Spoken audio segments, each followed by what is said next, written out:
चलिए अपने आत्मा के ज्ञान और ध्यान की ओर।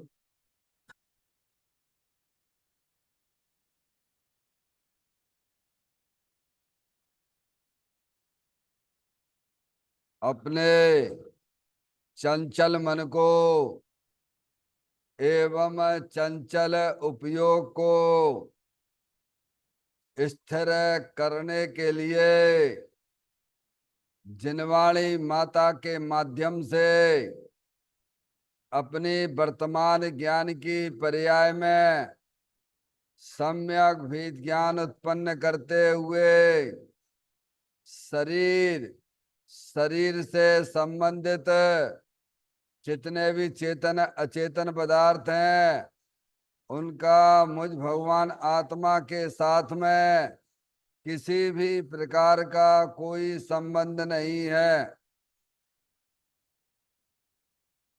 इस प्रकार समस्त पर पदार्थों में अपने संबंध की वृत्ति को छोड़ते हुए अंदर में जो अखंड ज्ञान ज्योति स्वरूप भगवान आत्मा है उसमें ही वर्तमान पर्याय का संबंध जोड़ते हुए कि मेरा यह भगवान आत्मा सदा काल शरीर आदि पर पदार्थों से भिन्न एकमात्र अखंड ज्ञान ज्योति स्वरूप है। ऐसा अपने आप को जानो और ऐसा ही अनुभव करो कि वर्तमान में ही मेरा यह भगवान आत्मा शरीर आदि पर पदार्थों से भिन्न एकमात्र अखंड ज्ञान ज्योति स्वरूप ही है।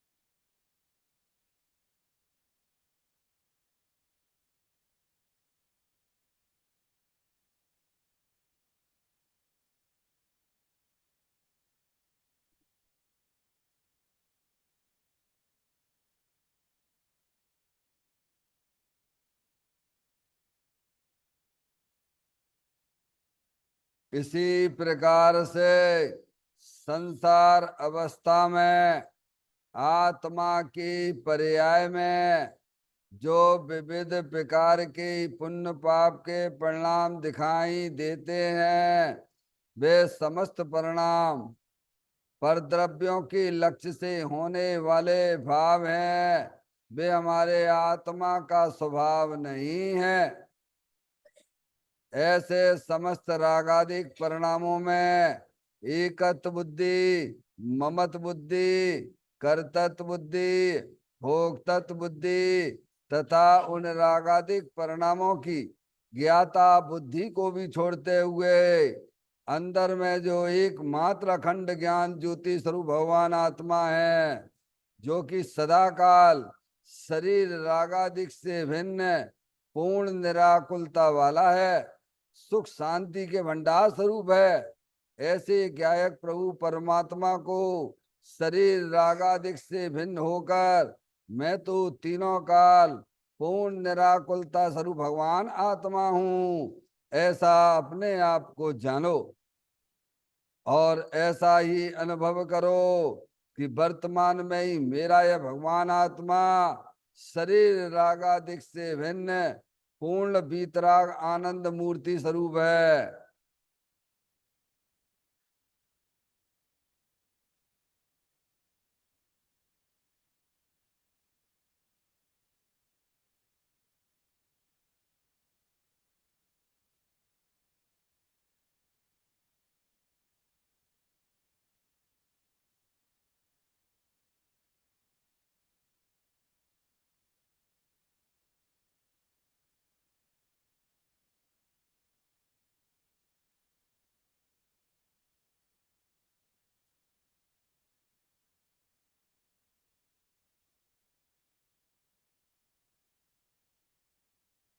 इसी प्रकार से संसार अवस्था में आत्मा की पर्याय में जो पर के लक्ष्य से होने वाला ज्ञान है वह परलक्षी ज्ञान भी हमारे आत्मा का स्वभाव नहीं है, वह तो इंद्रिय जनित ज्ञान है। इस प्रकार शरीर, रागादिक और परलक्षी ज्ञान के पर्यायों से भी भिन्न मैं तो एकमात्र अखंड ज्ञान ज्योति स्वरूप भगवान आत्मा हूँ, ऐसा अपने आप को जानो और ऐसा ही अनुभव करो कि वर्तमान में ही मेरा यह भगवान आत्मा शरीर, रागादिक और खंड खंड ज्ञान के पर्यायों से भी भिन्न एकमात्र अखंड ज्ञान ज्योति स्वरूप है।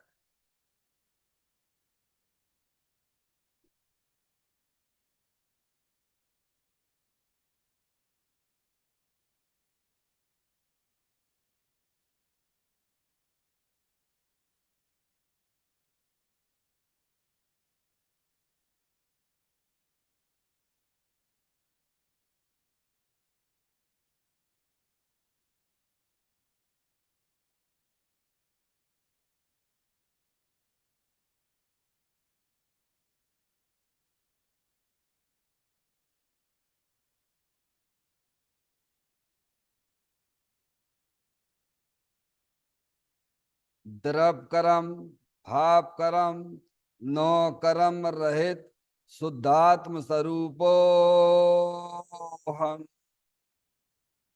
मेरा ये भगवान आत्मा सदा काल शरीर आदि नौ कर्मों से भिन्न है। मेरा ये भगवान आत्मा सदा काल ज्ञानावरण आदि 8 कर्मों से भी भिन्न है। मेरा ये भगवान आत्मा सदा काल मूराग देश भाव कर्मों से भी भिन्न है।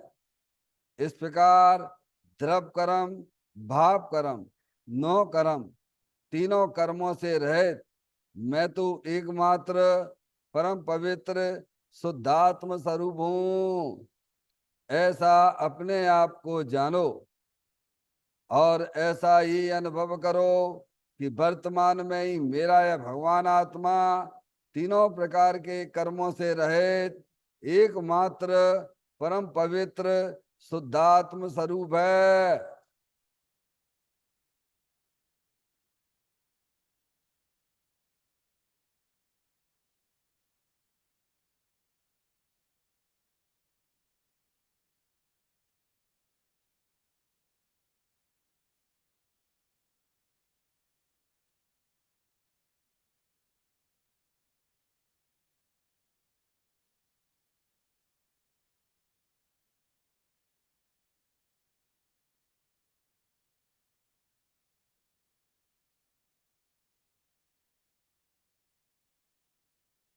ओम नमः सिद्धेभ्य।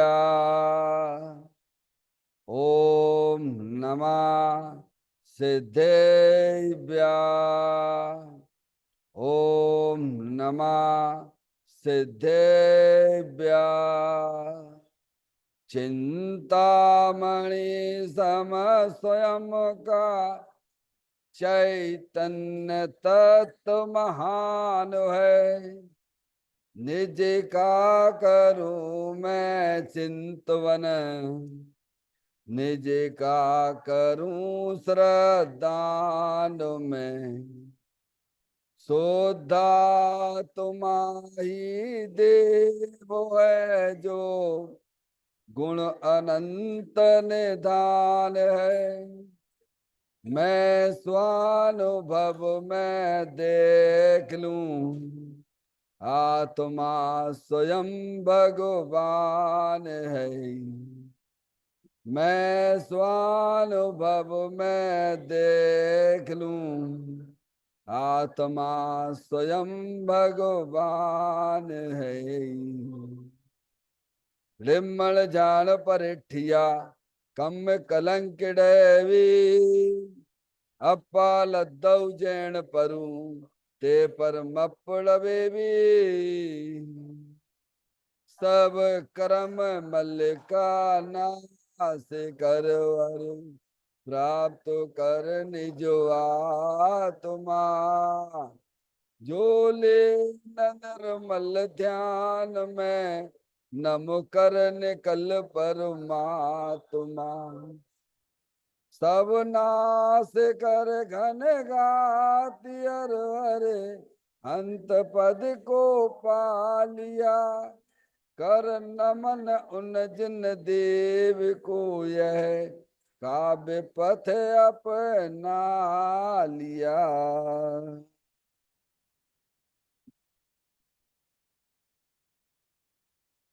श्री योगसार जी नामक परम आध्यात्मिक ग्रंथ स्वाध्याय हेतु में विराजमान है। आज से 1400 वर्ष पहले इस महान पवित्र ग्रंथ की रचना दिगंबर संत योगेंद्र महाराज जी हुए हैं। उन्होंने इस महान पवित्र ग्रंथ की रचना की और उन्होंने इस ग्रंथ का नाम योग सार जी रखा। योग सार जी का सीधा सा अर्थ है मुक्ति के मार्ग में। योग का मतलब जोड़ होता है, किसका किसके साथ में जोड़ करना।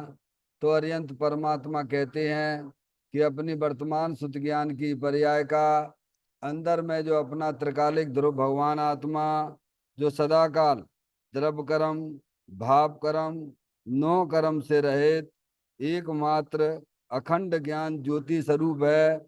ऐसे ज्ञायक प्रभु परमात्मा के साथ में अपनी वर्तमान सुत ज्ञान की पर्याय का संबंध जोड़ने का नाम योग है, जिसे शास्त्रीय भाषा में सम्यक दर्शन सम्यक ज्ञान भी कहते हैं।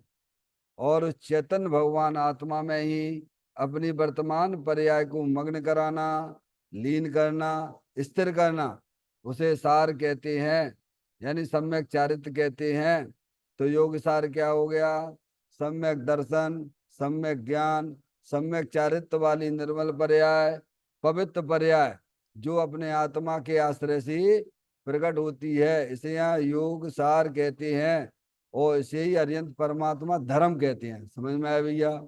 देखिएगा 55 नंबर की गाथा यहाँ चल रही है, जिसमें दिगंबर संत हमें यही समझाना चाहते हैं, पुद्गल व जगत के व्यवहार से आत्मा को भिन्न जानो।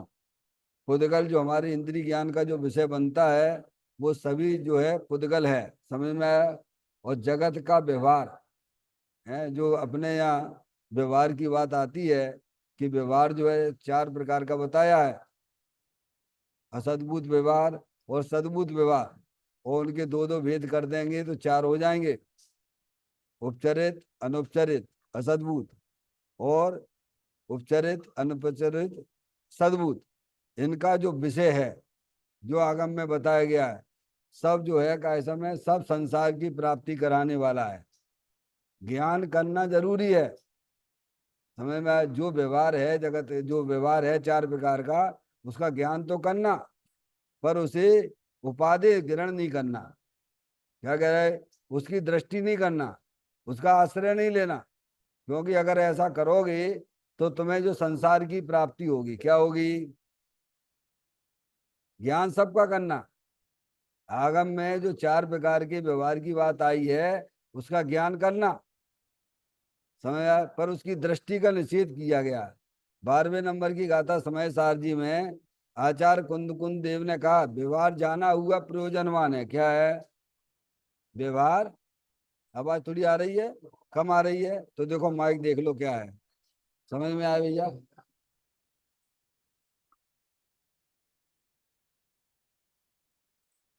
क्या कहते हैं? व्यवहार जो है जाना हुआ प्रयोजनवान है, ऐसा जो है आचार्य कुंद देव ने समय सार जी के 12वें नंबर की गाथा में कहा है। जानना तो जरूरी है, समय जितना भी व्यवहार की बातें हमारे आगम में अथवा अध्यात्म में आई हैं उन्हें जानना जरूरी है। नहीं जानोगे तो उनसे हटोगे कैसे और अपनी वस्तु कैसे प्राप्त करोगे? भाई व्यवहार जो भी भेद रूप है आत्मा को जो भेद रूप से समझाया गया है, समझ गए आप? पारसमणि, अपने आत्मा पे पहुंचना है ना, समझ गया? और उसकी दृष्टि रखोगे तो संसार का कारण हो जाएगा। क्या हो जाएगा? भेदों पे दृष्टि नहीं रखना, समझ गए आप? ये दुकान मेरा है समझ गए नहीं आप? ऐसा जो है ना, घर मेरा है, स्त्री पुत्र आदि मेरे हैं, ये कौन से व्यवहार से कहा गया है? ये सब बातें हैं। ये उपचरित असद्भुत व्यवहार नए से कहा गया है। समझ में आया? इसका विषय ये है। ऐसे ही जो है ये शरीर आदिक है, ये मेरा है, ये किस व्यवहार से कहा है? अनुपचरित असद्भुत व्यवहार से कहा है। बराबर। ऐसे ही अंदर में जो रागादिक परिणतियां होती हैं, ये जो है निश्चय नय से कहो, अशुद्ध निश्चय नय से कहो, अथवा उपचरित सद्भुत व्यवहार नय से कहो। समझ में आए भैया? और अंदर में जो निर्मल पर्याय जो अपने आत्मा का लक्ष्य करके उत्पन्न होती हैं, या गुण भेद कहो, आत्मा में भेद करना, ये अनुपचरित सद्भुत व्यवहार है। ये व्यवहार जानना प्रयोजनवान है, लेकिन आदरणीय नहीं है। समझ में आएगा? जान के इसी में अटके मत रहना, इसी को मुख्य नहीं करना। ये काय के लिए क्या व्यवहार क्यों बताया गया था? एक निश्चय की प्राप्ति के लिए बताया गया था। काय के लिए है? नहीं मेरे तो नहीं। हाँ भिन्न तो है, भिन्न तो है, पर इनका सच्चा ज्ञान करना। जब तक इनका सच्चा ज्ञान नहीं करोगे तो आपका जो शुद्ध ज्ञान है ना, वो सच्चा प्रमाण ज्ञान नहीं कहलाएगा। क्या कहा? जानना जरूरी है। बिन जानते दोष गुणन को कैसे तजिए गइए। समझ में आया भैया? जब तक जानोगे नहीं तो उन्हें कैसे में उनसे ही बना कैसे आएगा तुम्हारा? समझ गए ना? तो ये व्यवहार जितना भी आगम में अध्यात्म में बताया गया है, वो सब जाना हुआ प्रयोजनवान है, जानना जरूरी है, लेकिन उसकी दृष्टि करने के लिए निषेध किया है। क्या किया है? दृष्टि तो अंदर चेतन भगवान आत्मा की करने के लिए आदेश दिया। क्या है? समझ गए आप? इसीलिए यहाँ इस बात को बहुत अच्छी तरह से उन्होंने बताया है मैं, कि पुद्गल व जगत के व्यवहार से अपने आत्मा को भिन्न जानो। समझ में आए? भिन्न करना नहीं है, आपको जानना है। क्या करना है? देखो धर्म के नाम पे कोई मजदूरी नहीं दी जाती है, और जिसमें मजदूरी दी जाती है वो धर्म नहीं होता है। चाहे भगवान की पूजा का हो, चाहे भगवान की भक्ति का हो, चाहे स्वाध्याय करने का कराने का हो, वो मजदूरी है, वो धर्म नहीं है, वो शुभ भाव है। समझ में आया भैया? इस भार से तो आत्मा दबा हुआ है। अज्ञानी लोग जैसे जो है ना वहां पे दबे बैठे नहीं, अशुभ भाव में दबे बैठे हैं ना। समझ में आया भैया? ऐसे हम धर्म के नाम पे यहाँ भी दबे दबे से घूमते रहते, हमारे ये कर्तव्य है। अरे ना तुम्हारा वो अशुभ भाव के विषय का कर्तव्य है, ना तुम्हारे शुभ भाव के विषय का कर्तव्य है। भगवान ने कहा कर्तव्य तो ये है कि अपना वर्तमान शुद्ध ज्ञान की पर्याय भेद ज्ञान पूर्वक अंदर चेतन भगवान आत्मा की दृष्टि करना, आश्रय करना, उसका आनंद लूटना, ये काय समय ये कर्तव्य है। अब पहले पीछे बनने पड़ गया है ना, आत्मा का क्या कर्तव्य है ना? ये बात इसमें आई है। गाथा का पाठ करते हैं, आगे और विषयों पे विचार करते हैं।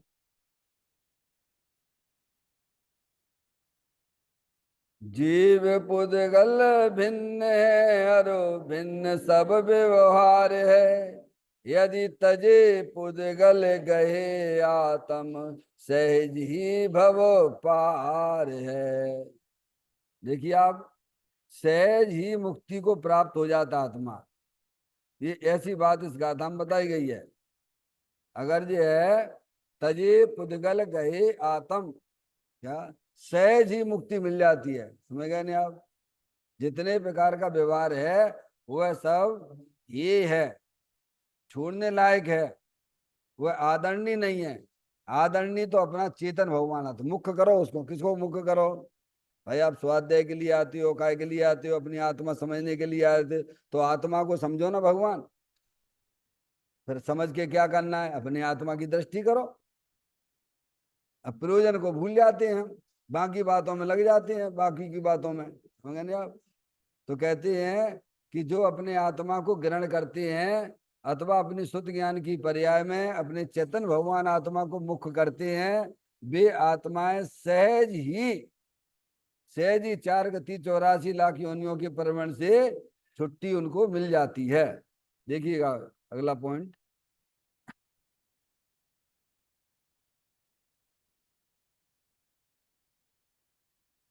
सच्चिदानंद अखंड पिंड आत्मा मन वचन काय से तो पृथक है ही, उसे भिन्न मानना और अनुभवना करना यही सम्यक दर्शन है। शुभ अशुभ भावों की दिशा तो पर की तरफ है और शुद्ध भावों की दिशा स्व की तरफ है। क्या बताया? सच्चिदानंद अखंड पिंड आत्मा। आत्मा कैसा है? सत है। और कैसा है? चिदानंद स्वरूप है, सत है। समझ गए ना? क्या? उसका कभी नाश नहीं होता है। सत का मतलब क्या है? जिसका कभी नाश ना हो वो कहलाता है सत। ऐसा नहीं कि आत्म वस्तु है नहीं है, अरे जानने देखने वाला वही तो आत्मा है ना। क्या कहते हैं? सत चिदानंद। आत्म वस्तु कैसी है? सत है और चिदानंद है, चैतन्य आनंद स्वरूप है।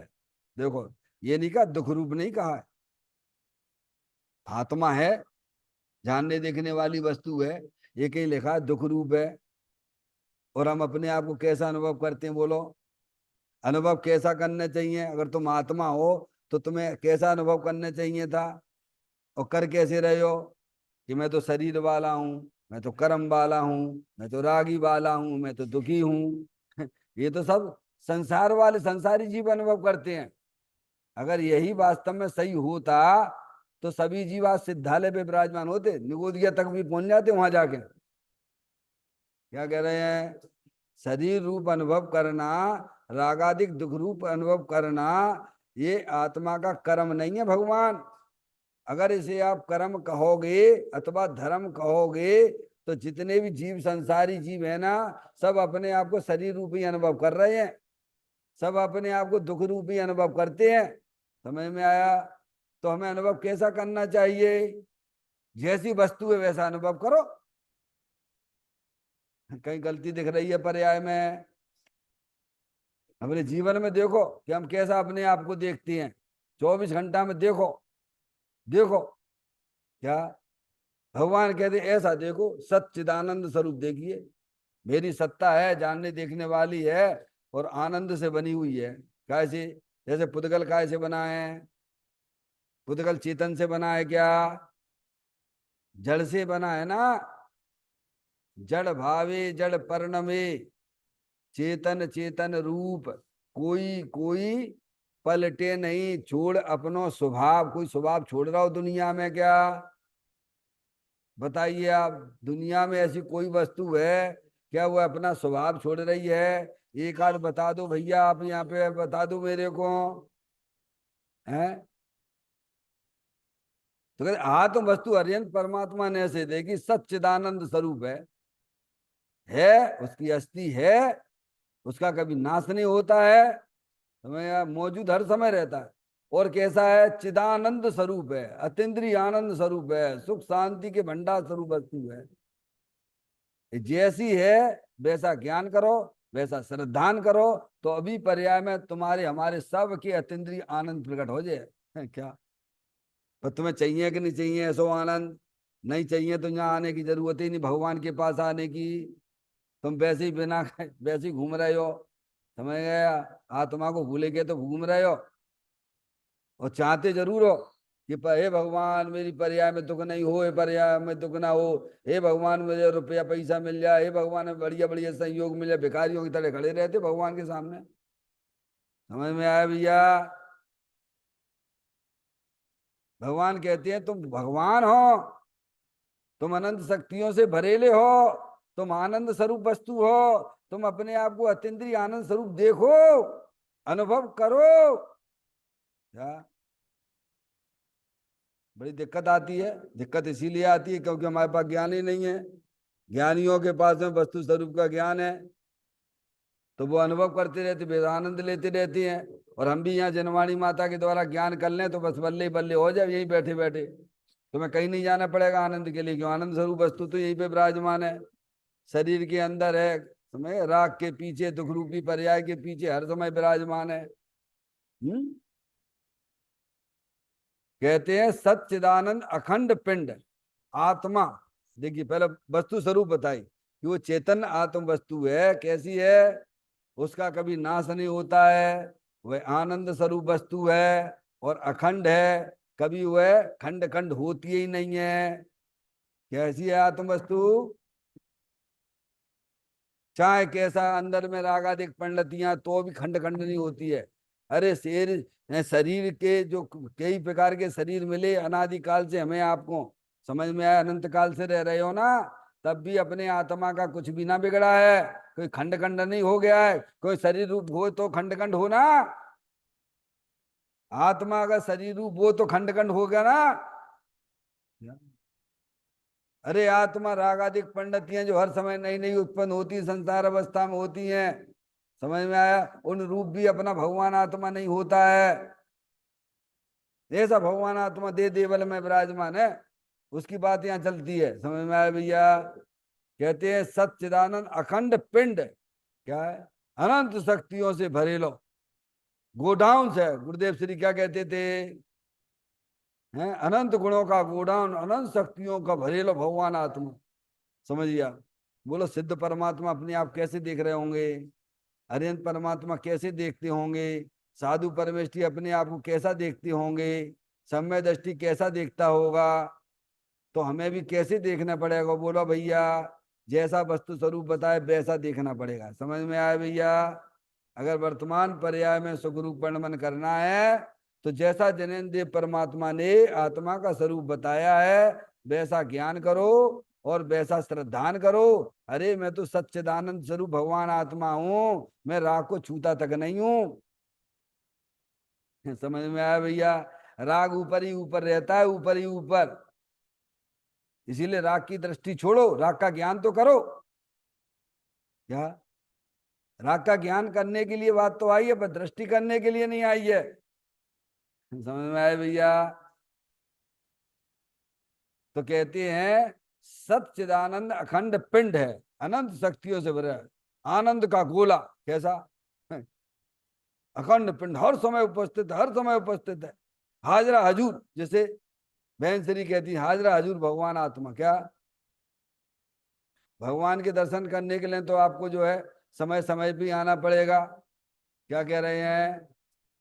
अरिहंत भगवान के दर्शन करने के लिए तुम्हें समय समय पे जाना पड़ेगा, और तुम्हें अपने भगवान आत्मा को दर्शन करने के लिए हाजरा हजूर भगवान आत्मा, क्योंकि उसका कभी उत्पन्न नहीं होता है, कभी नाश ही नहीं होता है। वो तो अनंत शक्तियों से भरेलो भगवान आत्मा हर समय मौजूद है। अब जरूरत यह कि तुम्हें जरूरत है कि नहीं ऐसी आत्मा के दर्शन करने की? है क्या? जरूरत नहीं है तो फिर कोई मतलब ही नहीं, तो कोई बात ही नहीं होती भगवान। ये तो चाह जिसकी रुचि है उसे ये वस्तु स्वरूप मिलती है। समझ में आए? इसीलिए पहले समय दर्शन का लक्षण बताया, पर द्रव्यं से भिन्न आप में रुचि सम्यक्त भला है। रुचि का खेल है ये सब। जहां रुचि होती है वहां उसका ज्ञान दौड़ा करता है। समझ में आए? वहीं उसका वीर भी जाता है। अब रुचि तो बड़ी है पर पदार्थों की। क्या कह रहा है भैया? तो वीर किधर जाएगा? या भगवान के सामने आप लोग रहते हो, भगवान की पूजा भक्ति करते हो, पता नहीं उपयोग कहाँ कहाँ भाग जाता है। तो अपने आप को पहचानिए आप, कहाँ जाता है? जहां तुम्हारी रुचि पड़ी वहां चला जाता है। अनादिकाल से ये पर्याय में भूल चल रही है। आपको अपने आत्मा की रुचि होगी तो उपयोग किधर भागेगा? बोलो भैया, ज्ञान किधर भागता है, दर्शन किधर भागता है हमारा? अरे जहां रुचि होती है वहां उपयोग जाता है ना। ज्ञानी को अपने चेतन भगवान आत्मा की रुचि है तो उसको शुद्ध उपयोग हुआ करता है। क्या? हाँ, आनंद ही आनंद लूटता रहता है, हर समय आनंद लूटता रहता है, क्योंकि उसकी रुचि अपने चेतन भगवान आत्मा की है। हम्म? कहते हैं सच्चिदानंद अखंड पिंड आत्मा, ये वस्तु बताई, आत्म वस्तु बताई। समझ गए आप? फिर कहते हैं मन वचन काय से तो पृथक है ही। ये मन है अंदर, मनोवरगणा से बना हुआ, वरगणा है पुद्गल की। समझ में आया भैया? वचन जो निकल रहे हैं समय, वो भी जड़ है, भाषा वरगणा का काम है। मन वचन काया, काया ये भी जड़ है। समझ में? तंता मनता वचनता जड़ता जड़ संबेल, लघुता गुरुता गमनता, ये सब अजीब के खेल। ये कौन जाम कौन बसता है? तन मन ये वचन में कौन कौन कौन व्यापता है? पुद्गल व्याप्ता है, तो इससे तुम्हारा क्या नाता है? क्या भैया, मैं बोलने वाला हूं, मैं शरीर की क्रिया करने वाला हूं। अरे तुम जानने देखने वाली चेतन आत्म वस्तु हो कि शरीर की क्रिया करने वाले हो? लो भैया, हमने पता नहीं किन किन का ठेका लेके बैठ गए हैं। क्या वो भगवान की पूजा भक्ति चल रही है, क्या चल रही है? सबसे पहले तो मिथ्यात का पाप लेके पूजा करते हो आप, क्योंकि वस्तु स्वरूप का ज्ञान ही नहीं है, महापाप करते हो। समझ में आया भैया? सबसे पहले अज्ञानता दूर करना। ये शरीर की क्रिया मैं नहीं करता हूँ, ये बोलने की क्रिया भी मैं नहीं करता हूँ। समझ में आया? अंदर जो विचार विचार होते वो भी मैं करने वाला नहीं हूँ। मैं तो जानने देखने वाली चेतन आत्म वस्तु हूँ। किधर आ जाना? मेरी जो आत्म वस्तु है सदा काल तन मन वचन काया से अत्यंत भिन्न है। ये तो जड़ है भगवान। हाँ। अभी इसी से भिन्न करना मुश्किल पड़ रहा है जीव को। तो अंदर राग से कैसे भिन्न करेगा बोलो भैया? एक समय में तीन क्रियाएं होती हैं, सभी संसारी जीवों को एक समय में तीन क्रियाएं होती हैं माधुरी। एक ये शरीर की जड़ की क्रिया होती है, एक ये राग की क्रिया होती है, और एक जानने की क्रिया होती है। ऐसा नहीं है कि राग की क्रिया हो रही है उसमें जानने की क्रिया नहीं होती है। क्या भगवान कहते हैं ना, एक समय में तीन क्रियाएं हर समय हो रही हैं, सभी संसारी जीवों को होती हैं। एक शरीर की क्रिया हो रही है, राग की क्रिया हो रही है, ज्ञान की क्रिया हो रही है, और कोई किसी से कोई लेना देना नहीं है, सब भिन्न भिन्न है। और हम क्या कर रहे हैं? मिलावट का धंधा कर रहे हो। तो मिलावट का जो धंधा करेगा, बोलो 4 गति 84 लाख योनियों में परिवर्ण करेगा कि नहीं करेगा? वो गलत कर रहा है कि सही परिवर्ण हो रहा है उसका? बोलो। अरे जो मिलावट का धंधा करते हैं वो जेल में जाते हैं कि नहीं जाते हैं? अगर आत्मा हमारा 4 गति 84 लाख योनियों में परिवर्ण कर रहा है तो दोष किसका है? किसने मिलावट करी है? कोई गलत थोड़ा हो रहा हमारे साथ में। हाँ, 4 गति 84 लाख योनियों में परिवर्ण कर रहे हैं तो हम अपनी गलती से कर रहे हैं ना, क्योंकि शरीर की क्रिया को अपनी क्रिया माने बैठे हुए हैं। राग की क्रिया भिन्न होने पर मैं उसको अभिन्न रूप अनुभव करता हूं। ये गलती हो रही है ना पर्याय में। समझ में आए भैया? कहते हैं मन वचन काया से तो पृथक है ही कौन? सच्चिदानंद स्वरूप भगवान आत्मा। क्या हर समय हम कहने आप सबको भिन्न भिन्न है, भिन्न भिन्न जानो, मिलावट मत करो। और हम क्या करते हैं? क्या करते हैं? लिया शरीर को भी अपने में मिला लिया, और राग हुआ उसको भी अपने में ही मिला लो भैया। ये दुकान मकान कौन की है? पंडित जी साहब अपनी ही तो है, रजिस्ट्री रखी ना, ये देखी ना रजिस्ट्री, जऊ को जऊ में मिला लो तुमने। अब तुम तो सीधे निगोद जाने वाले हो, भगवान तो नहीं पूछे, भगवान का ही आदेश है जी। समझ में आया? अरे तुमसे ज्यादा समझदार तो नहीं समझदार ही समझदार है। दर्पण समझदार है, नहीं समझदार होकर भी समझदार का परिचय देता है। दर्पण में देखिएगा हर वस्तु झलकती रहती है, स्वच्छता का पिंड है, लेकिन झलकती है, दर्पण जानता है, नहीं जानने पर भी जानता है। क्या भगवान घुस गई दर्पण के अंदर क्या? बोलो घुस गई है क्या? बाहरी वस्तु इतनी झलक रही है, दर्पण के अंदर घुस गई है क्या? है? और ऐसी अपना ज्ञान दर्पण स्वरूप भगवान आत्मा है। अरे एक समय अपने आप को ज्ञान दर्पण रूप से तो अनुभव तो करो। सिद्ध भगवान तो हमेशा ही अपने आप को ज्ञान दर्पण रूप से आनंद ही आनंद लूटते रहते हैं। समय दृष्टि ज्ञान दर्पण रूप से अपने आप को अनुभव करता है। वो जानता है बाहर की कोई वस्तु हमारे अंदर प्रवेश करती ही नहीं है। मैं तो ज्ञान दर्पण स्वरूपी भगवान आत्मा हूं। मेरे ज्ञान में शरीर झलक रहा है, बाहरी पदार्थ झलक रहे हैं, ये रागादिक परिणतियां भी झलक रही हैं, लेकिन वे हमारे ज्ञान दर्पण के अंदर प्रवेश नहीं करती हैं। ये होता है सम्यक दर्शन, आत्म दर्शन। समझ में आया भैया?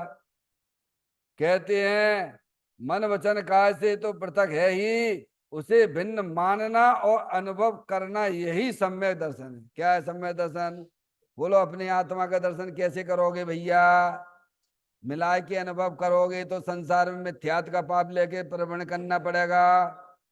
और मिलावट रहित करो। अभी यहाँ बैठे बैठे तुम्हें सम्यक दर्शन हो जाएगा, बैठे बैठे। अरे एक दफे ज्ञान दर्पण रूप से अनुभव तो करो, मानो कि मैं ज्ञान दर्पण स्वरूपी भगवान आत्मा हूं, मैं स्वच्छता का पिंड हूं, मेरे अंदर शरीर का प्रवेश ही नहीं होता है, मेरे अंदर राग आदि पंडितियों का प्रवेश नहीं होता है, मेरे अंदर किसी भी जगत की कोई वस्तु का प्रवेश नहीं होता है। समझ में आए भैया? मैं तो ज्ञान दर्पण स्वरूपी भगवान आत्मा हूं। क्या भैया? अभी देखो यहाँ बैठे बैठे सम्यक दर्शन हो जाए। ऐसी मान्यता सही करना पड़ेगी। समझ में आए? ये लिखा उन्होंने, क्या लिखा है? उससे भिन्न मानना। किससे? किससे भिन्न मानना? तन मन वचन। हम तो सभी मिला के कर रहे हैं। ये बोलने वाला कौन है? वंदना। तो तुम क्या कर रहे हो? थी भाषा वर्गणा का काम और तुमने अपने यहाँ मिला लिया। गलती भाई के नहीं भाई बोलो। तुम कैसे थे? कैसे थे? सच्चिदानंद अखंड पिंड आत्मा। कैसे हो तुम? ये याद रखना पॉइंट। कौन सा? हम ऐसे हैं। कैसे हैं? सच्चिदानंद अखंड पिंड आत्मा। ज्ञान, शॉर्ट में कह लो ज्ञान दर्पण स्वरूपी। समझ में आया भैया? मेरे अंदर किसी का प्रवेश ही नहीं हो रहा है, ना कभी हुआ है। ये अरिहंत परमात्मा ने अनादिकाल से अनंत तीर्थंकर कहते चले आ रहे हैं, और जो समझदार होते हुए भगवान का इशारा समझ जाते हैं। ज्ञानी अपने आप को ऐसा अनुभव करता है। क्या? ये लिखा है, उससे भिन्न, तन से मन से वचन से अपने को भिन्न। ये क्योंकि जड़ की क्रिया है, समझ गए आप? इससे हमारा कोई लेना देना नहीं। वो अंदर जो रागादिक परिणतियां, वो तो अज्ञानता की निशानी है। जब तुम अपने आप को सच्चिदानंद रूप अनुभव करोगे, तो फिर रागादिक परिणतियां भी ढीली पड़ जाती हैं। कुछ समय रहती है, ज्ञानी जानते हैं, फिर वे धीरे धीरे वे भी समाप्त हो जाती है। समझ में आए भैया? हम्म। ऐसा कभी देखो तो। लिखा उसमें, परिशिष्ट में वहां लिखा हुआ है, जो आपके समय सार जी में, ज्ञानी समस्त ज्ञेयों को पी गया है। क्या है? ज्ञानी का ज्ञान समस्त ज्ञेयों को पी के बैठा है, और अज्ञानी का ज्ञान समस्त ज्ञे पी रहे हैं। बोलो भैया, कैसी स्थिति हो रही? बोलो भाई, खाली डिब्बा खाली बोतल जैसा अनुभव कर रहा हो। अज्ञानी हर समय दुखी बना रहता है, कोई समस्त गे पी रहे। बे क्या कहेंगे? इनको जरा इनको राजी कर लो, निबे बुरो मान जाएंगे। इस्तेमाल गे पी रहे बे, और तुम पिवा रहे हो। समझ में आया भैया? दुनिया को किसी से कोई लेना देना नहीं है, ध्यान रखिएगा। क्या कह रहे हैं? किसी को किसी से कोई लेना देना नहीं है। तुम अपने मोह राग से ऐसी बातें करते हो। अरे एक बार ऐसा अनुभव तो करो, मैं दुनिया के लिए मर गया हूं, मेरे लिए दुनिया मर गई है भगवान, मैं तो ज्ञान दर्पण स्वरूपी भगवान आत्मा हूं। क्या? बहुत ताकत चाहिए मुझे। क्या ताकत लगती है ना? क्या? सहज है। सतगुरु कहें सहज का धंधा, वाद विवाद करे सुगंधा। समझा? कहते हैं उससे भिन्न, यानी मन वचन काय से पृथक आत्मा है, और उससे तुम भिन्न जानो और मानो, अनुभव करो। मानना और अनुभवना, देखो, मानना और अनुभवना। अनुभव का मतलब हो गया है, समझ गए? अपने आप को ऐसा देखो, मैं तो सच्चिदानंद स्वरूप भगवान आत्मा हूँ, ना मेरा जन्म होता है, ना मेरा मरण होता है। उस समय दृष्टि कहाँ होगी? किसके आधार से तुम ये बातें कर रहे हो? आत्मा को देख के कर रहे हो कि सुनी सुनाई कर रहे हो? ये भी एक समस्या पैदा हो गई है। आत्मा का अनुभव हुआ नहीं, पहले से हम ज्ञानी मान के बैठ गए। क्या कहा भैया? हाँ, ये भी दिक्कत है। वे कह रहे अनुभव करो कि वर्तमान में तेरा भगवान आत्मा ऐसा ही है। क्या? अनुभव की बात की है ना? तो अनुभव बहिर मुक्ता से हो गया कि अंतर मुक्ता से हो गया? बोलो भैया। उस समय आपकी ज्ञान की पर्याय, शुद्ध ज्ञान की पर्याय किधर परिवर्तन कर रही होगी? किसको देख रही होगी? हम कहेंगे आप भगवान के दर्शन करो। तो भगवान के दर्शन कैसे होंगे? भगवान की तरफ देखने से होते हैं कि वैसे ही हो जाते हैं? हैं? तो ये अनुभव भी ऐसे ही होता है। जब ज्ञान का प्रवर्तन, शुद्ध ज्ञान का प्रवर्तन इधर होता है, ज्ञान सबको छेदता वेदता चला जाता। क्या भारी पर पदार्थों को भी छेद देता है, और शरीर को भी छेद देता है, रागादिक परिणतियों को भी छेदता देता है, और ये एक एक समय की पर्याय से भी हटता हुआ अंदर अंदर अखंड ज्ञान ज्योति स्वरूप। क्या उसको भगवान अनुभव कहते हैं। जहाँ श्रद्धा का, ज्ञान का और चारित्र का परिणमन तीनों एक साथ होता है, उसे अनुभव कहते हैं। क्या जाएगी उस समय में? अनुभव चिंता मणिरतिन, अनुभव है रसकूप, अनुभव मार्ग मोक्ष नो, अनुभव मोक्ष स्वरूप। अनुभव में तीनों चीजें आ जाती हैं। श्रद्धा भी आ गई, सम्यक श्रद्धा भी आ गई, सम्यक ज्ञान भी आ गया, और सम्यक चारित्र भी आ गया। अभी श्रद्धा ज्ञान चारित्र की दशा किधर हो रही है? अज्ञान दशा में है, बारी बार हो रही है। समझ गए नहीं आप? तो कहते हैं मन वचन काय से तो पृथक है ही अपना चेतन भगवान आत्मा। उससे भिन्न मानना कि है ऐसा ही हूं मैं, प्रभु मैं तो चेतनेश्वर भगवान आत्मा हूं। प्रभु आपने एक ज्ञायक बताया, तिहु लोक में नात अनुपम जताया। यही रूप मेरा मुझे आज भाया, महानंद मैंने स्वयं में ही पाया। क्या भैया बोलो? जब उपयोग अपना अंदर परिवर्तन करेगो तो बातचीत को तुम्हें आनंद आएगो कि नहीं आएगो? या तो एक भगवान आत्मा आनंद स्वरूप नहीं है, दुख रूप है। अरे भाई तो ऐसा बोलो। पारसमणि, समझ में आ रहा है? अरे आत्मा का स्वरूप ही अतीन्द्रिय आनंद स्वरूप है, सुख शांति के भंडार स्वरूप है। जब आप कोई चीज का जगत में आप जब जो है स्वाद लेते हैं, तो उसका स्वाद आता कि नहीं आता? इमली खाओगे तो इमली का स्वाद आएगा कि नहीं आएगा? है, मिर्च खाओगे उसका स्वाद आएगा कि नहीं आएगा? नमक खाओगे उसका स्वाद आएगा कि नहीं आएगा? शक्कर खाओगे तो उसका स्वाद आता है कि नहीं आता है? जब तुम्हारा उपयोग सब पर द्रव्य पर भाव और पर्याय से विमुख होता हुआ अंदर सच्चिदानंद रूप भगवान आत्मा की दृष्टि करेगा, तो तुम्हारी पर्याय में आनंद नहीं आएगा का? दुनिया में सब चीजों की आप स्वीकार करते हो क्या भगवान, और यहाँ आके फेल क्यों हो जाते हो? क्या भैया? नहीं नहीं नहीं, वो तो क्या है, वो तो मुनराजों के काम है। अतीन्द्रिय आनंद तो मुनराजों को प्रकट होता है। किसको? फेल हो एक नंबर के। समझ में आया भैया? अरे कपड़ा पहने हुए होता है, त्रियंच गति जीवों को होता है, नार की जीवों को होता है। इससे कोई पहचान नहीं है अतीन्द्रिय आनंद की। समझ में आया भैया? रुचि की बात है, ये बात सही है। क्या अगर आपको अपने चेतन भगवान आत्मा की रुचि है तो ऑटोमेटिक आपका ज्ञान परिवर्तन उधर करेगा, आपका वीर भी उधर ही लगेगा। इसीलिए रुचि शब्द का उपयोग किया गया है। तो कहते हैं अनुभवन करना यही सम्यक दर्शन। सम्यक दर्शन आ गया। सम्यक दर्शन यानी अपनी आत्मा की पर्याय में निर्मल पर्यायों की उत्पत्ति होना, पवित्र पर्याय की उत्पत्ति होना। अभी हमारी अज्ञान दशा में कौन सी पर्याय चल रही है? अतीन्द्रिय आनंद वाली चल रही है कि दुख वाली चल रही है? कौन सी चल रही है बोलो? दुख वाली चल रही। चलो अच्छी बात है, तुमने स्वीकार करो दुख वाली चल रही, कोई घबराना मत। ठीक है, कोई मिथ्यात्व ना हो जाएगा। अभी दुख वाली पर्याय क्यों चल रही है, अपने से ही पूछ लो। अरे अरे, क्यों चल रही दुख वाली पर्याय? चल रही है कि नहीं? कोई ना कोई पर्याय तो होगी। या तो सम्यक दर्शन वाली निर्मल पर्याय होगी तुम्हारी पर्याय में, और या फिर दुख वाली पर्याय होगी। तो तुमने कहा दुख वाली पर्याय चल रही है, तो तुम अपने से पूछो कि दुख वाली पर्याय कैसे पैदा हुई? ये अनादिकाल से तो चल ही रहा ना धंधा इसका। अब पूछो, अपने आप से पूछो कि हम परद्रव को अपना माने बैठे हुए हैं, ये शरीर को अपना मान लिया, तो शरीर में होएगा रोग। क्या हो गया? क्या हो गया? तो कौन को रोग भाव?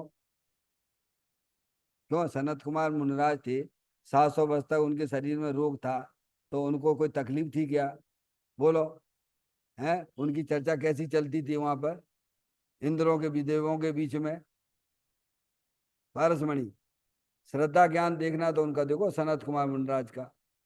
समय में 2 देव आए, परीक्षा करने के लिए आए। समझ नहीं आप? मैंने ये कोई रोग हमारा रोग है ये क्या? हाँ हमें रोग है। काय का रोग है? जन्म मरण का रोग है, मोह राग द्वेष का रोग है। तुम्हारी ताकत हो तो मेट दो तुम, नहीं प्रभु ये तो हम नहीं कर पाएंगे। तो जाओ ना भैया। समझ में आया? और जिस रोग की तुम बात कर रहे हो, शरीर के रोग की बात कर रहे हो, इस पे अगर मैं थूक भी दूं, ऐसी रिद्धि थी उनके पास में, तो कंचन जैसा हो जाए। समझ में आया भैया? तो ये जो दुख वाली पर्याय हो रही है, उसी से पूछो ये दुख वाली पर्याय। इसीलिए लिखा, श्रीमद राजचंद्र जी ने लिखा, मैं कौन हूं आया कहां से और मेरा रूप क्या। आगे क्या लिखा? संबंध दुख में कौन है, कौन है, कौन है, कौन है। ये दुख रूपी पर्याय में संबंध कौन का है? संबंध दुख में कौन है, स्वीकृत करूं परिहार क्या। समझ में? इतना विचार है, टाइम है अपने पास में, कि हमारी पर्याय में यह आकुलता क्यों हो रही है, मैं दुखी क्यों हो रहा हूं। तो उसमें ये रिजल्ट मिलेगा, तुम परद्रव्य में अपनापन तुम्हारा चल रहा है, परद्रव्य के प्रति तुम राग करें बैठे हुए हो। तो गलती कौन की? कर्मन के कारण से है क्या? ये भी एक बहुत बड़ी भूल कर रहे हो तुम। समझ में आया? कर्म कुछ ना कहते, कर्म तो जड़ है। ये ऐसे दीवाल है ना, ये दीवाल है ना, ये दीवाल आपको वहां जाने से रोकेगी क्या? ऐसे ही कर्म रूपी एक दीवाल है। घबराना मत, भूल अपनी स्वीकार करिए कि मेरी अज्ञान दशा है, कि मैं तो चेतने से सच्चिदानंद स्वरूप भगवान आत्मा हूं। ऐसा ना मानकर हम कैसा माने बैठे हुए हैं कि शरीर मेरा है, लड़का लड़की मेरी है, दुकान मेरे हैं, ये मेरी भूल है। तो ये भूल को तुम मेट सकते हो कि नहीं मेट सकते हो? अगर ये भूल दूसरे की होती तो मालूम पागल हो जाते तुम। क्यों? पर तरफ की गुलामी करते करते पागल हो जाते। स्वयं की भूल है तो स्वयं छोड़ सकता है। कहते हैं तन मन वचन काय से पृथक, ये तो पृथक हैं, उनसे भिन्न मानना। ऐसा भगवान सच्चिदानंद स्वरूप अपने आप को देखना, मानना, अनुभवना, यही वास्तव में इसी का नाम सम्यक दर्शन है। जब आत्मा का दर्शन होता है उपयोग को, तब नियम से कारण से निर्मल पर्याय, पवित्र पर्याय प्रकट होती है, मोक्ष मार्ग जैसी पर्याय प्रकट हो जाती है। समझ में आया भैया? इसी को भगवान सम्यक दर्शन कहते हैं। आगे उन्होंने कहा, शुभ अशुभ भावों की दिशा तो पर की तरफ है। किन की तरफ है? किन की तरफ है? शुभ अशुभ भावों की दिशा तो पर की तरफ है। देखिए आप, चाहे वे संसारी जीव हों और चाहे देवसात गुरु हों, संसारी जीवों का जब उपयोग वहां जाता है, लक्ष्य जाता है आपका, तो उसमें नियम से अशुभ भाव आता है। बराबर? ऐसे ही उपयोग जो है देवसात गुरु के प्रति जाता है, तो नियम से उसमें शुभ भाव आता है। लेकिन दोनों की दशा किधर है? दिशा यानी पर्याय। पर्याय किधर झुक रही है? बस झुकने कितने चाहिए था? अरे बिना पर्याय के कोई जगत में द्रव्य देखो, एक आध बता दो भैया। अनादिकाल से हमारी पर्याय पर की तरफ ही झुकी बैठी है। तो संसार चक्र चालू है, सुबह सुबह भाव चल रहे वहां में, खा चल रहे हैं। अब तुम्हारा कर्तव्य क्या है? बोलो क्या कर्तव्य है? 41वें नंबर की शक्ति, 42वें नंबर की शक्ति को पढ़ो। 42वें नंबर की शक्तियों को याद करिए। निर्मल दशाओं को करे यह आत्मा का धर्म है। क्या धर्म है? बोलो क्या धर्म है? ये अपवित्र रूप पर्याय हैं, मूराग देश वाली पर्याय। इनका करना था तुम्हें अभाव, और अपनी आत्मा की पर्याय में निर्मल दशाएं उत्पन्न करना थी, समय दर्शन ज्ञान चारित्र वाली। ये प्रत्येक आत्मा का कर्तव्य है, और ये होता है सच्चे वस्तु स्वरूप का सच्चा ज्ञान होने पर। समझ में आया भैया? तो ये भी बताया उन्होंने, शुभ अशुभ भावों की दिशा किधर है। अच्छा, कितनी देर तक तुम पाप करोगे, कितनी देर तक पुण्य करोगे, ये और बता दो जरा। नहीं नहीं बता दो, ईमानदारी से पूछ रहे हैं आपसे। पारसमणि, कितनी देर तक पाप करोगे और कितनी देर तक तुम पुण्य करोगे? हैं? एक ज्ञानी कहते हैं अंतर्मुख में बदलते रहते, पुण्य पाप, पुण्य पाप, पुण्य पाप, पुण्य पाप। और जो जो ये लिखा है इन्होंने कि शुद्ध भावों की दिशा स्व की तरफ है, और शुद्ध भाव यानी भीतरा भाव, शुद्ध भावों, सम्य दर्शन, ज्ञान, चारित्र वाली निर्मल पर्याय, ये कब तक कर सकते हो आप? बोलो बताइए आप। अब तो 5 मिनट बैठना या मुश्किल पड़ जाता है, जब हम ध्यान करवाते हैं तो भगवान याद आ जाते हैं। चलो पंडित जी साहब अभी तो ध्यान में है, अभी तो अपन जब सुनने चलेंगे। अरे भाई साहब मेन काम तो वही था तुम्हारा, वैसे तो तुम बैठ नहीं पाते हमको मालूम है। ये अभ्यास करो भैया। समझ में आया? बिना अभ्यास के कोई चीज सरल ना होती है, ध्यान रखिए। हम गृहस्थ जीव हैं, गृहस्थ में हमारे राग के संबंध बहुत सारे हमने जोड़ के रखे हुए हैं, हमारे पास कोई टाइम ही नहीं होता है। तो जो प्रोग्राम चलता है उसमें बराबर भाग लीजिए, उत्साह के साथ में भाग लीजिए, क्योंकि ये तो मेरा काम है। किसका काम है? अरे अपने आत्मा से मिलने का किसका काम हो सकता है? ज्ञानी कहते हैं हमारा काम है। तो बात ये चल रही है कि उपयोग अपने शुद्धात्मा के सन्मुख तो अनंत काल तक रह सकता है। शुभ अशुभ भावों की दशा तो पर सन्मुख है। अब आपके पास कोई आ जाए, आप याद करते रहते हो, मन प्रेमी को बहुत याद करते रहते हो, बहुत फोन पे बात करते रहते हो, बारंबार उसे बोलते हो, बारंबार बोलते हो, और वो आ भी गया, तो भाई साहब कितनी देर बैठोगे बाकी संगे? बोलो भैया। आएगा तो आफत लगने लग जाती तुम्हें। याद तो तुम बहुत करते रहते हो मोबाइल पे, आज आ भी गए तो क्या ढंग से तो बैठ लो हमारे संग। नहीं, हमारे पास टाइम ही नहीं है सब। ये सब नाटक चल रहा है कि नहीं चल रहा है? बोलो भैया। तुम इसमें मत फंसना, कोई भी तुम्हारा नहीं है, सब बेकार की बातें हैं। समझ में आया? सब संसार में तुम्हें रुलाने वाली बातें हैं, ध्यान रखिएगा। मोही जीवों की बातों में ना फंसना, ज्यादा मोबाइल पे चर्चा भी ना करना। मैं तो आपको बता रहा हूँ नहीं करना, काम की बातें करना। राग सीमित होता है ज्ञानियों का, राग तो रहता है कुल स्थान प्रमाण, अशुभ राग भी रहता है, शुभ राग भी होता है, पर सीमित रहता है। समझ में आया भैया? हम्म। उन मोही जीवों के चक्कर में ना फंसना, बीतरागी संत जो हमें मार्ग बता रहे हैं उसको समझना। देखो अपने आत्मा के सन्मुख तो अनंत काल तक रह सकता है सिद्ध भगवान। देखो अपने आत्मा के सन्मुख हमेशा के लिए अपने आत्मा के सन्मुख रहते हैं। अरे शुभ अशुभ भाव की दशा तो पर सन्मुख है। अरे पर सन्मुखता में तो आत्मा को शांति कहाँ है? चाहे वो अशुभ राग हो, चाहे वह शुभ राग हो, सब में अशांति है। इसीलिए तो ज्ञानियों ने पूजा में लिखा है, शुभ अशुभ की ज्वाला से झुलसा है मेरा अंतस्थल। समझ में आया भैया? तो कहते हैं शुभ अशुभ भावों की दिशा तो पर की तरफ है, शुद्ध भावों की दशा। अब बैठ जाइए आप आराम से, ना कछु बोलने, ना कछु करने, ना कछु लेना ना देना का समय। दन 10 दिन के मेहमान जगत जन, बोल बिगाड़ू कौन से भैया। हमें तो अपने आत्मा को आनंद लो अनादि काल से भूल गए थे भैया बाय। आज ज्ञान हमें हुआ जिनवाणी माता के द्वारा। अहो मुझे इन बातों की खबर ही नहीं थी। मैं तो प्राप्त पर्याय में ही तन में था। जिनको चेतन भगवान आत्मा मिल जाता है, वे उसी को देख देख के मुस्कुराते रहते हैं, आनंद लेते रहते हैं। क्योंकि आत्मा से जो अपनी पर्याय का संबंध जोड़ते हैं, नियम से गारंटी से उनकी पर्याय में अतीन्द्रिय आनंद आता है, और दुख रूपी पर्याय जो है गायब हो जाती हैं।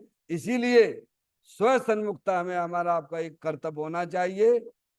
निज निधि निजो मैं बताई, ये अनंत अनंत उपकार है, उसके लिए जिन वाणी माँ को वंदना सतबार है, वंदना सतबार है। नौवान नमोकार मंत्र का स्मरण।